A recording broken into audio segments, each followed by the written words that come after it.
लाल बाबा rice studio से आप देख रहे हैं न्यूज 18 बिहार झारखंड।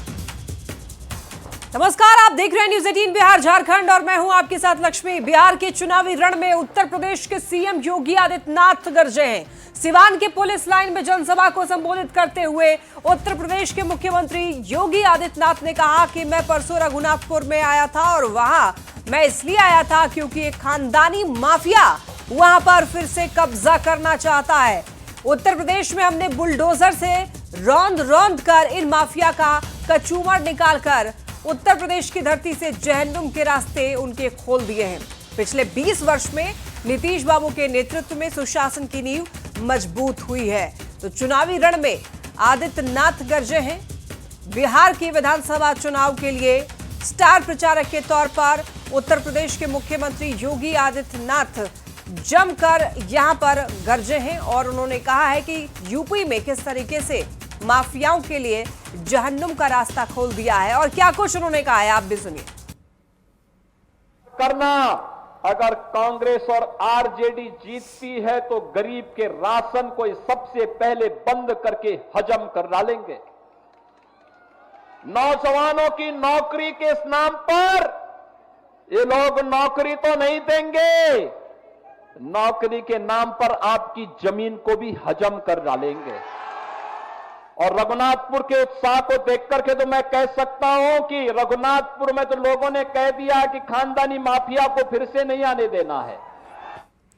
वैशाली के लालगंज में यूपी के सीएम योगी आदित्यनाथ ने चुनावी सभा की और विकसित भारत के लिए विकसित बिहार बनाने का आह्वान किया। बिहार ने सुशासन की जो नींव सुदृढ़ की है, अब उस सुशासन की सुदृढ़ नींव पर एक बड़ी इमारत खड़ी करनी है और उस बड़ी इमारत को खड़ा करने के लिए विकसित बिहार की संकल्पना के साथ आज हम सब आपके बीच आए हैं।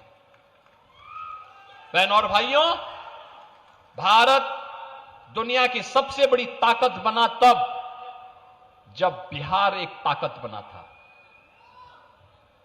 भारत विकसित होगा तब जब बिहार विकसित होगा। भारत आत्मनिर्भर होगा तब जब बिहार आत्मनिर्भर होगा।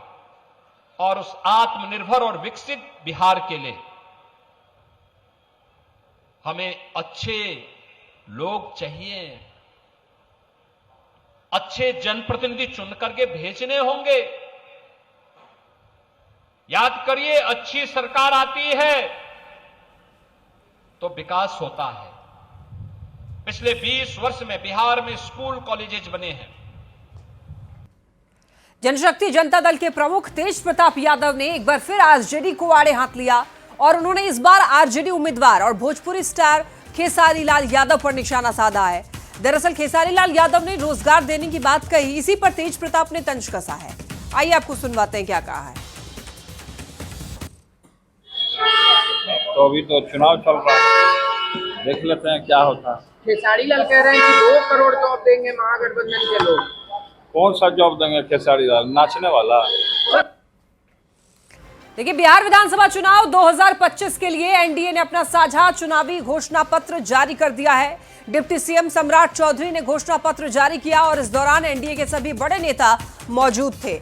एनडीए का यह साझा घोषणा पत्र रोजगार, शिक्षा, स्वास्थ्य, बुनियादी ढांचे, उद्योग, कृषि, महिलाओं और सामाजिक सुरक्षा पर केंद्रित है। इसमें स्पष्ट रूप से यह संदेश दिया गया है कि एनडीए बिहार के हर नागरिक के जीवन स्तर को सुधारने के लिए प्रतिबद्ध है। एनडीए ने 1 करोड़ सरकारी नौकरियों और रोजगार सृजन का वादा किया है। हर घर में नौकरी और हर जिले में फैक्ट्री का वादा किया गया है। महिलाओं के सशक्तिकरण के लिए मुख्यमंत्री महिला रोजगार योजना के तहत 2 लाख रुपए तक की सहायता राशि प्रदान की जाएगी, जिससे 1 करोड़ महिलाओं को लखपति दीदी बनाने की दिशा में कदम उठाया जाएगा। इसके अलावा महिला मिशन करोड़पति के माध्यम से चिन्हित महिला उद्यमियों को करोड़पति बनाने का प्रयास किया जाएगा। कि महिला करोड़पति हो, इसकी चिंता क्या है। किसानों को और समृद्ध करने के लिए जो आदरणीय प्रधानमंत्री जी किसान सम्मान निधि देते हैं 6,000 रुपया, उसमें हम लोगों ने सरदेव कपूरी ठाकुर जी के नाम से एक योजना चलाने का निर्णय लिया। इसमें 3,000 रुपया उनको अलग से हम देंगे। मत्स्य पालन में हम लोगों ने व्यवस्था किया और अति पिछड़ा समाज, चाहे वो तांती समाज हो, निषाद समाज हो, ततमा समाज हो। मैं यही बोलता हूं कि हमारा घोषणा पत्र पूरी तरह से अब तक के विकास योजनाओं का फ्यूचर प्लान है और जो इसको हम कह सकते हैं कि एक रियलिस्टिक बनाम अनरियलिस्टिक की लड़ाई है। भाजपा एनडीए का घोषणा पत्र इसलिए रियलिस्टिक है कि उसने 20 सालों में जो काम किया उसको आगे और कैसे रफ्तार दें उसका पूरा एक रोड मैप है, लेकिन आपका पूरी तरह से अनरियलिस्टिक है। और मैं इसलिए इस बात को कह सकता हूं कि आपके आंकड़े हम 3,17,000 करोड़ के बजट के आधार पे हम अपना अगला प्रस्ताव बना रहे हैं और आपके आंकड़े जो 23,000 का बजट वाले सरकार चलाते थे आज 12 लाख करोड़ का केवल एम्प्लॉयमेंट में बताते हैं। तो एक तरफ झांसे वाला घोषणा पत्र है और एक तरफ रियलिस्टिक घोषणा पत्र है जिसको ग्राउंड से लिया गया है। एनडीए के संकल्प पत्र पर कांग्रेस सांसद अखिलेश सिंह ने यह कहा कि एनडीए के मैनिफेस्टो में 7 सेकंड का फोटो शूट आउट हुआ। उसका मतलब क्या है? नीतीश कुमार को कठपुतली बनाकर दिल्ली से साजिश रची जा रही है। 7 सेकंड का फोटो शूट आउट हुआ मैनिफेस्टो रिलीज के नाम पर। सर ने तो 26 सेकंड कहा, लेकिन मैं भी घर में बैठ के टीवी में देख रहा था। वो 7 सेकंड का जो फोटो शूट आउट था उसका मतलब क्या है?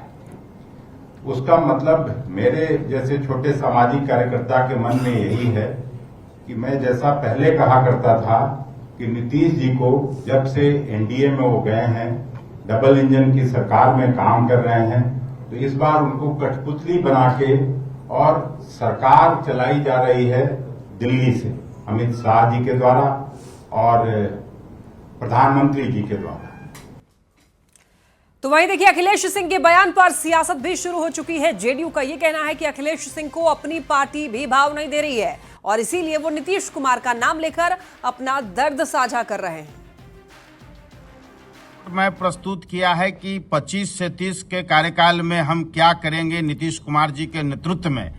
ये अखिलेश प्रसाद सिंह जी जो महागठबंधन के द्वारा नकारे गए नेता हैं, महागठबंधन के द्वारा नेग्लेक्टेड नेता है, वो सवाल उठा रहे हैं। मैं समझता हूं कि ये अपनी पीड़ा साझा कर रहे हैं। दरअसल जिस प्रकार से महागठबंधन में इनकी अनदेखी हो रही है उससे ये आहत हैं और आहत हुए नेता इस प्रकार की बातें बोलता है। एनडीए के मैनिफेस्टो संकल्प पत्र को बिहार की जनता को समर्पित करने के लिए पूरा का पूरा एनडीए साथ में था। सारा शीर्ष नेतृत्व, भारतीय जनता पार्टी के माननीय राष्ट्रीय अध्यक्ष, बिहार के माननीय मुख्यमंत्री माननीय जीतन राम मांझी जी, चिराग पासवान जी, उपेंद्र कुशवाहा जी और सारा का सारा शीर्ष नेतृत्व एक साथ था। यह है हमारी पांडवों की चट्टानी एकता। और वहां महागठबंधन में क्या होता है? अंत समय तक ब्लैकमेलिंग, मोल तोल। भाई चुनावी घोषणा पत्र के नाम पे इन्होंने तेजस्वी के फोटो वाली जो एक डॉक्यूमेंट जारी की उसमें तो कांग्रेस का कोई भी शीर्ष नेतृत्व तो नजर ही नहीं आया। महागठबंधन अब आपस में ही एक दूसरे को ठगने में लगा हुआ है और बिहार की जनता 14 तारीख को महागठबंधन को उसका रास्ता भी दिखा देगी।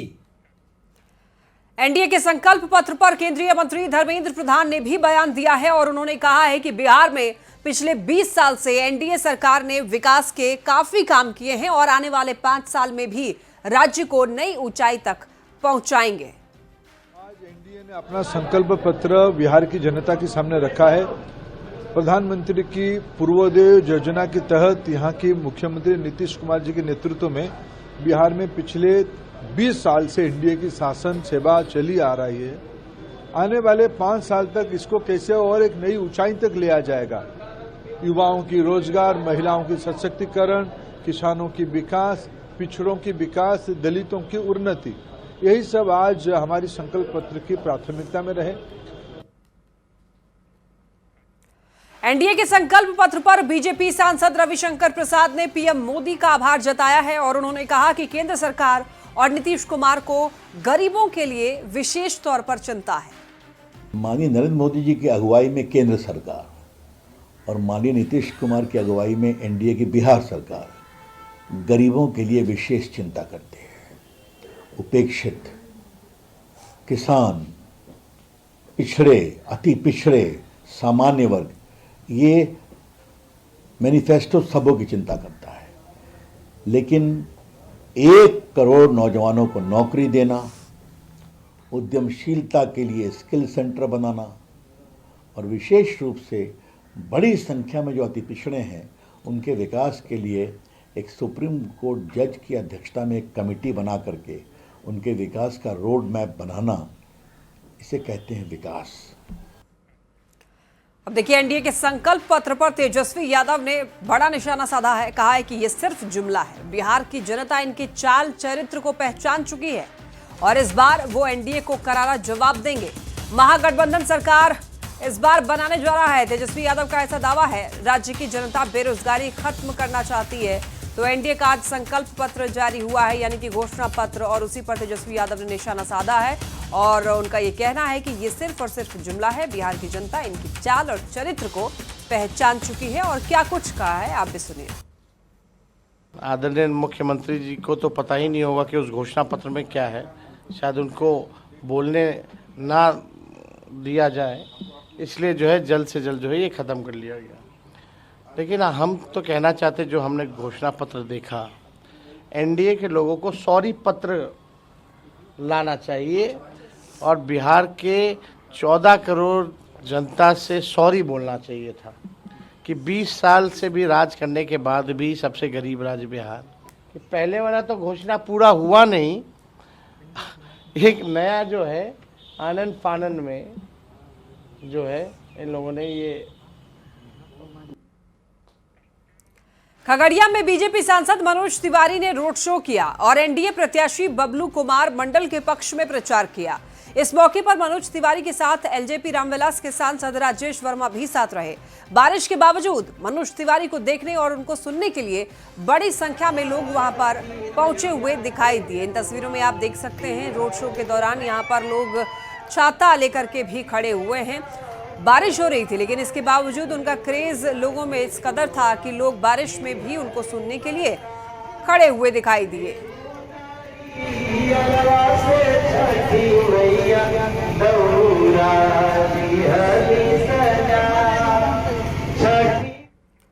अब देखिए, चुनाव प्रचार में विलन बन चुका है मौसम। जी हां, मौसम काफी खराब है इस वक्त बिहार में और खराब मौसम का असर भी देखने को मिल रहा है। चिराग पासवान की सभा जो है वो स्थगित कर दी गई है। जेपी नड्डा की भी जनसभा स्थगित हो गई है। बक्सर में दोनों की चुनावी सभा होनी थी जो कि स्थगित हो चुकी है। इधर तेजस्वी यादव की भी सभा होनी थी जो कि स्थगित हो चुकी है। अब कहा जा रहा है वीडियो कॉन्फ्रेंसिंग के माध्यम से संबोधित कर सकते हैं। तो बिहार में खराब मौसम का असर देखने को मिल रहा है। चुनावी सभाएं जो है वो स्थगित हो रही हैं एक एक करके। और बताते चले आपको, इस वक्त मौसम जो है चुनावी प्रचार में विलन बन चुका है।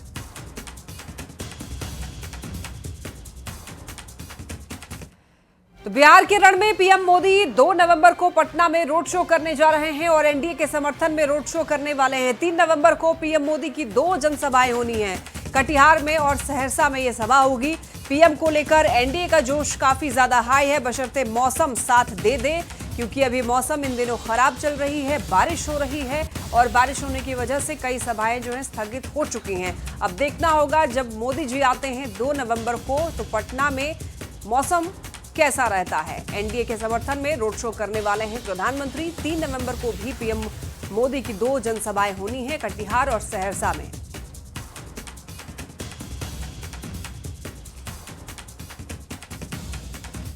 छह नवंबर को बिहार में पहले चरण का मतदान है और पहले चरण में ही राजधानी पटना में वोटिंग होनी है। अमूमन ऐसा देखा जाता है कि शहरों के मतदाता ग्रामीण क्षेत्रों के मुकाबले वोट देने कम निकलते हैं। ऐसे में बिहार चुनाव को लेकर स्टेट आइकन और बॉलीवुड अभिनेत्री नीतू चंद्रा इन दिनों पटना में वोटर को जागरूक करने के लिए जोर शोर से अभियान चला रही हैं। मगध महिला कॉलेज में नीतू चंद्रा के अभियान का जायजा लिया है न्यूज 18 संवाददाता रजनीश कुमार ने। वोटर्स को जागरूक करने के लिए लगातार बॉलीवुड और हॉलीवुड एक्ट्रेस नीतू चंद्रा अभियान चलाने में जुटी हुई है। राजधानी पटना में हर जगह यह अभियान चला रही है, लेकिन इस वक्त पटना के मशहूर मगध महिला कॉलेज में पहुंची हैं और देखिए बड़ी संख्या में जो यहाँ की छात्राएं हैं वो उपस्थित हैं और शपथ भी दिलवाया गया है। यानी नीतू चंद्रा ने सबसे हाथ उठवाकर शपथ दिलवाया है कि आप वोट करेंगी, आप वोट करेंगी। सबने कहा है हम वोट करेंगे, हम वोट करेंगे। एक बार हम उपस्थिति दिखाते हैं आपको कि कितनी छात्राएं यहाँ पर वोट करेंगी। और ये देखिए, हम दिखा रहे हैं आपको कि कितनी छात्राएं यहाँ मौजूद हैं और सबने हाथ उठाकर ये बताया है कि 6 नवंबर को जो मतदान होना है पटना में, सब यहां पर उपस्थित रहेंगी, सब वोटिंग करेंगी। एक बार हम नीतू चंद्रा से सीधी बातचीत करेंगे, क्योंकि ये लगातार अभियान चला रही हैं और एक बड़ा चैलेंज है राजधानी पटना में शहरी वोटर्स को, खासकर महिला वोटर्स को बूथ तक भेजना। क्या लग रहा है, एक चैलेंज है? हमको लग रहा है कि इस बार ऐसा मौका है और इस बार उतना चैलेंज नहीं हुआ, क्योंकि मगध महिला एक लीडर कॉलेज है, बहुत पॉपुलर कॉलेज है। और हमको लगता है कि जितने भी यहाँ की लड़कियाँ हैं वो एक जन अगर 5 जन को भी लेकर अर्बन में वोट करती हैं तो वो करेंगी। जैसा कि सबने मुझे प्रॉमिस किया है कि सब वोट करने वाली हैं और सबको ले जाने वाली हैं। ये तो आप वोट करने वाले हैं ना? और अपने साथ 5-5, 10-10 लोग को ले जाने वाले हैं। ये हमारे भविष्य के लिए बहुत जरूरी है। तो everyone has to vote. Louder, louder. आप देख सकते हैं हम मशहूर मगध महिला कॉलेज में हैं and I personally feel that everybody, ये लोग बहुत ही अपने वर्ड्स के पाबंद हैं। They promise this and they are going to do it. इस बार बिहार की बेटी खुद आई हैं यहाँ पर पूछने के लिए, बोलने के लिए कि हमारा मतदान कम क्यों हो रहा है। और हम पटना में पले बड़े, नॉट डे में पढ़ाई किए हैं और हमेशा हम आते रहे हैं। मगध महिला कॉलेज भी पहले आए हैं और बहुत सारे अलग अलग जगह पटना में जा चुके हैं। इस बार मतदान कम नहीं होगा पटना से, ये मेरी सोच है और इन सब का वादा है। तुम लोग मुझसे वादा करते हो इस बार तेज होगा मतदान? जोर से। जब तक आप लोग सब बाहर निकल के मतदान नहीं करते, मैं यहाँ से नहीं जाऊंगी और हम तुम लोग के साथ मिलकर वोट करेंगे। 6 नवंबर को पटना निकलो और वोट करो। चलिए, पटना निकलो और वोट करो, और यही अपील की है नीतू चंद्रा ने। विश्वास भी है कि जो पटना की छात्राएं हैं वो इनकी अपील का जो है एक तरह से असर दिखाएगी और निश्चित रूप से यहाँ छात्राएं भी हैं। क्या लग रहा है, नीतू चंद्रा ने अभी जिस प्रकार से शपथ दिलवाया है, कितना असर होगा इसका? बहुत ज़्यादा असर होगा इसका। हम लोग सब वोट करने जाएंगे। पहली बार वोट करेंगी? हाँ। अच्छा, कोई सवाल तो नहीं है मन? नहीं, सारे सवाल क्लियर हो गए हैं। उन्होंने बहुत अच्छे तरीके से सब करेंगी। हाँ। चलिए, क्या नाम हुआ? सिद्धि सिंह। वोट करेंगी? यस जी। फर्स्ट टाइम वोटर है? हाँ। क्या नाम हुआ? खुशी। बिल्कुल। तो ये तमाम छात्राओं ने अभी एक तरह शपथ भी लिया है और न्यूज़ 18 के कैमरे पर भी भरोसा दिलाया है कि हाँ, हम वोट करेंगे। जाहिर है 6 नवंबर का इंतजार है और उसके बाद देखना होगा कि आखिर पटना की कितनी महिलाओं ने, कितनी छात्राओं ने भागीदारी निभाई है और लोकतंत्र को मजबूत बनाने का काम किया है। कैमरामैन मनीष जुनेजा के साथ रजनीश कुमार, न्यूज़ 18 पटना। यह वक्त एक छोटे से ब्रेक का, जल्द लौटेंगे।